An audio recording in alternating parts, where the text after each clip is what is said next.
Rafael, os evangélicos, a igreja precisa de defesa? Eles Não. entram ali no intuito de defender, nós vamos entrar para defender os evangélicos. A igreja de Jesus precisa de defesa? Não, a igreja de Jesus não precisa de defesa, porque o próprio Jesus já é o advogado da igreja. Então a igreja precisa de ser consciência do Estado. Ser, né, aquilo que Martin Luther King Jr. diz, né, o pastor batista que lutou pela igualdade racial nos Estados Unidos. A igreja ela tem um papel de ser consciência do Estado e não de servir o Estado.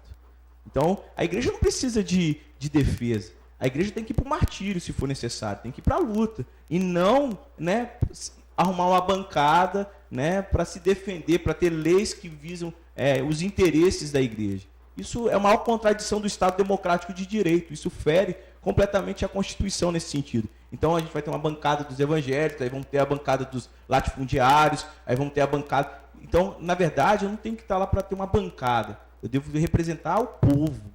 Né? Exatamente. O político, ele representa o interesse do povo. Não, acho que a maior contradição da sociedade... Até mesmo porque é todo o povo que paga o salário dele, exatamente, né? Não é só os evangélicos. A questão, né, de classe social, isso aí foi um conceito de Karl Marx que já ficou ultrapassado. Hoje não existe classe social, todo mundo é igual. Né? Essa deve ser a verdadeira política. Eu não devo lutar só por interesse dos evangélicos. Eu devo lutar pelos interesses do gay, né, do negro, do homossexual, daqueles que precisam de direitos. Né? Há uma política que deve ser gerada em torno disso, né, de assegurar o direito de todo cidadão. Não porque ele é evangélico, não porque ele é negro, não porque ele é deficiente, não porque ele é homossexual, não, porque ele é cidadão. Né? A maior contradição hoje é que a gente está querendo criar leis específicas para garantir o direito de alguns grupos da sociedade. Não, a Constituição já ampara todos os direitos do cidadão. Então, o que a gente tem que fazer valer é a lei. Né? Se todos nós lutássemos para que a lei fosse cumprida, nós não precisaríamos de leis complementares. Nós não precisaríamos da Lei Maria da Penha, nós não precisaríamos de uma lei da homofobia, porque a Constituição ela já garante que todos são iguais diante a lei, né, perante a lei. Então é isso que nós devemos resguardar. Então a igreja, ela não deve ter um advogado, porque o advogado da igreja já morreu há 2000 anos atrás, que é Jesus Cristo. É por ele que nós defendemos, é por ele que nós lutamos, e é por ele que nós seremos defendidos. Então essa é a maior contradição hoje, de que vamos votar em representantes políticos no legislativo, executivo, para que eles venham defender o interesse da igreja. A igreja tem um interesse só, é o reino de Deus. É proclamar o reino de Deus, é anunciar que o reino de Deus já chegou e todo aquele que abrir o coração, esse reino será, né, magnificado, será exaltado na vida dessa pessoa. Esse é o reino de Deus. Teve um que veio falar desse reino para nós, né? Quem foi essa pessoa?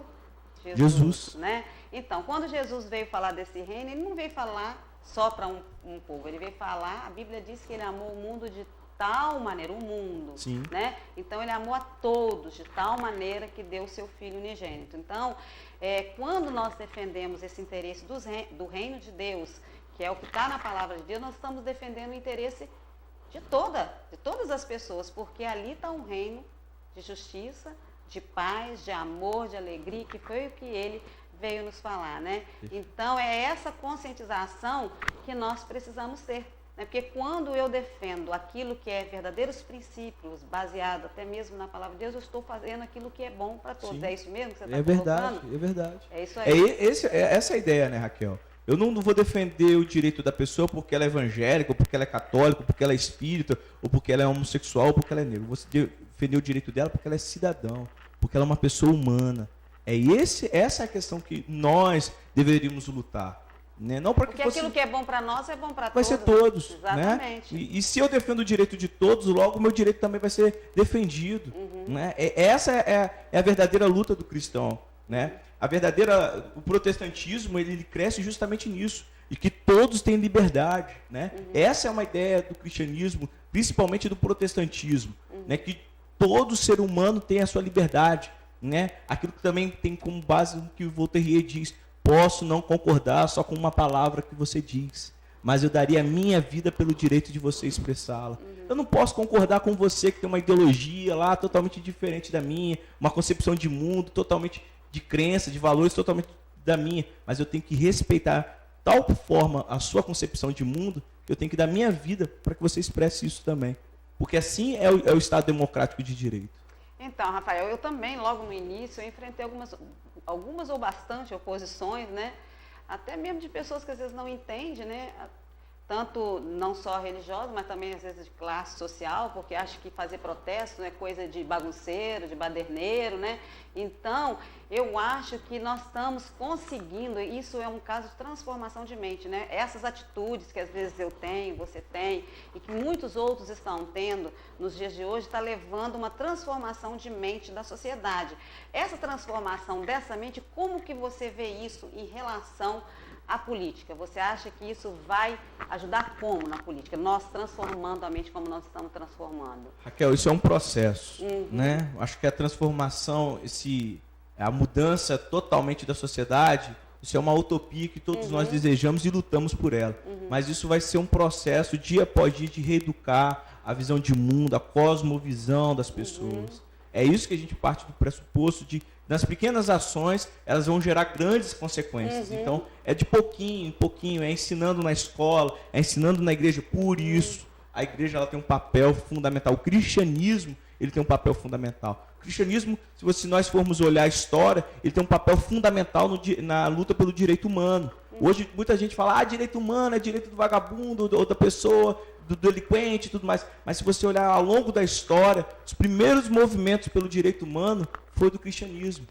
É o cristianismo que lutou. E hoje, se nós temos aí, né, uma ideia de direito humano, pode ser banalizado ou não, aí a gente pode entrar em várias discussões e realmente, às vezes, a concepção de direito humano hoje, ela precisa ser revista em alguns sentidos, mas se nós olharmos, se tem alguma coisa que visa a dignidade da pessoa humana, se nós temos a Constituição de 88, que é uma Constituição que visa a dignidade da pessoa humana, é porque lá atrás teve um movimento protestante que lutou pela separação da igreja do Estado, dando o direito do espírito crítico, a liberdade do indivíduo. Então isso tudo foi graças à reforma protestante, foi graças ao movimento também católico, o Vaticano II. Então todo o movimento cristão, ele contribuiu demais para isso que nós temos como uma ideia de democracia, né? Algumas democracias deficientes, né? Mas outras democracias a gente consegue perceber algumas coisas positivas.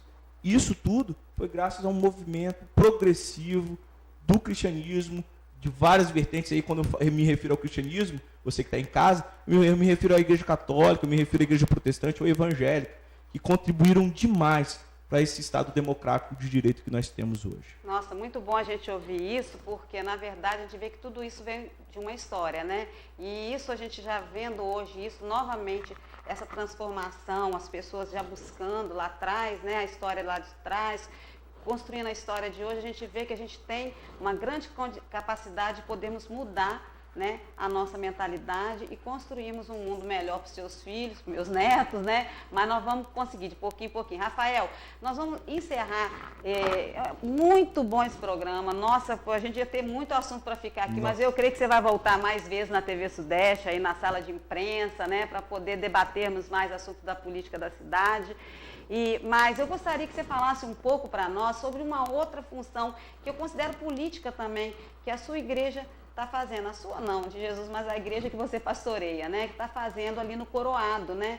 Vocês estão fazendo, vocês têm projetos sociais muito bonitos ali, que realmente me encanta, me emociona, que hoje a gente quase não vê esse papel na igreja, né? É onde que Jesus fala, a fé sem obra, ela é morta, né? Então, e a obra sem fé também, ela é morta. Então, como que você fala um pouquinho sobre essa questão?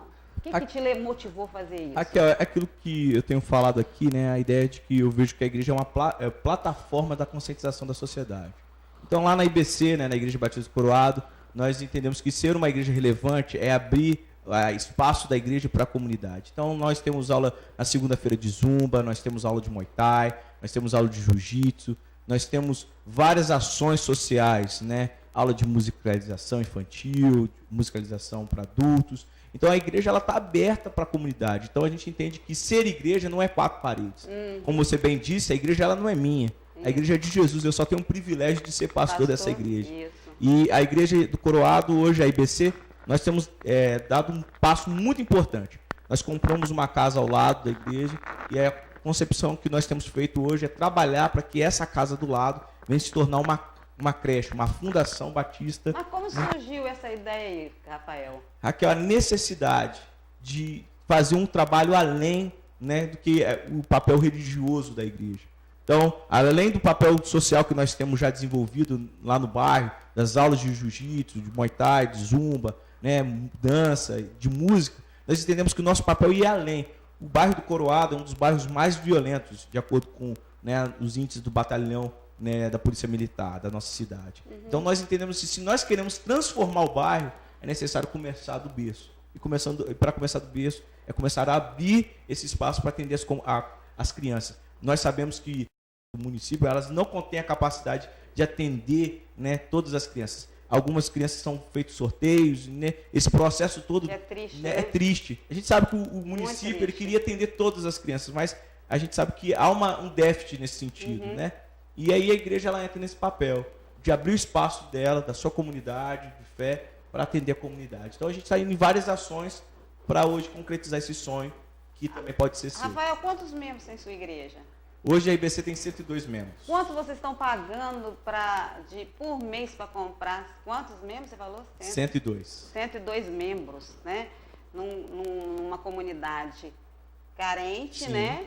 Então, a gente sabe que a renda da comunidade não deve ser muito grande, não. Entendeu? 102 membros foi um passo corajoso, Sim. de fé mesmo. Sim. E quanto vocês estão pagando por mês disso, Rafael? Raquel, a parcela, nós compramos a casa por 180 mil e pagamos uma parcela de 15 mil por mês. São 12 parcelas de 15 mil. E a igreja tem essa renda para pagar? E a igreja ela não tem essa renda. Oh, meu Deus. A igreja ela tem ações. Então, por isso, a igreja ela se dividiu em grupos e hoje a gente tem gente agora, nesse exato momento, vendendo churrasquinho, tem gente vendendo salgado, tem gente fazendo pizza, tem gente pedindo ajuda ao amigo, ao vizinho, ao irmão. E a igreja está fazendo a ação de cada um contribuir com R$10, R$50, R$100. E nesse movimento de formiguinha, porque o reino de Deus é assim, semelhante a uma rede, né? E aí a gente vai colaborando e sendo colaborado com vários amigos, irmãos, gente que é da igreja, gente que é católico, espírita e assim por diante. E aí a gente vai construir esse sonho que é a IBC Kids, que é a creche. Isso tudo é fazer política, né, Sem Rafael? dúvida. Isso tudo é fazer política, é educação política. Você conseguiu envolver uma comunidade num projeto de uma creche, né, de algo que seria algo que era para poder ser feito pela nossa prefeitura, né, mas você conseguiu envolver. Você poderia falar, Rafael, como as pessoas poderiam ajudar nesse projeto? Se quisessem ajudar, você poderia passar um e-mail, uma conta, se alguém quisesse ofertar um telefone para que as pessoas pudessem procurar? Sim, a gente pode, Raquel. O telefone da igreja é 3361-1989 e o e-mail da igreja é ib.coroado@gmail.com. Olha, você que se interessou em colaborar, né, pela construção dessa creche no bairro do Coroado, né, então procura, né, o pastor Rafael ou liga para esse telefone e qualquer valor, qualquer contribuição, seja ela de R$1 até o valor Sim. que você quiser dar, ela é importante, né, na construção do pagamento desse terreno para a construção dessa creche num bairro que necessita tanto. Rafael, nós chegamos ao final do nosso programa. Faça suas considerações finais aí e deixe uma palavrinha, uma mensagem aí para os nossos telespectadores. Você que está em casa, amigo, né, Raquel, obrigado pelo convite de participar do seu programa. A mensagem que eu gostaria de deixar para você é que, né, a Copa do Mundo está aí, mas acima da Copa do Mundo, querido, tem as eleições em outubro.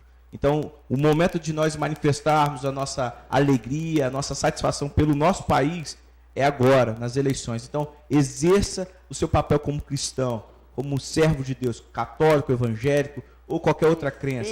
Você faça o seu papel, escolha muito bem seu candidato. E, acima de tudo, não escolha porque ele é católico, ou porque ele é evangélico, ou porque ele é cristão, não. Escolha porque ele é competente. E aí a gente pode transformar um mundo bem melhor. Então, assim, há esperança para o mundo. E essa esperança, o primeiro passo é Jesus, mas o segundo passo é você sabendo escolher seu candidato. Nós agradecemos a sua presença conosco até agora e nos despedimos aqui e ficamos de voltar num outro tempo com vocês com o programa Raquel Gerge Entrevista. Obrigado vocês que participaram todo o tempo conosco desse programa. E ficamos aqui e até mais.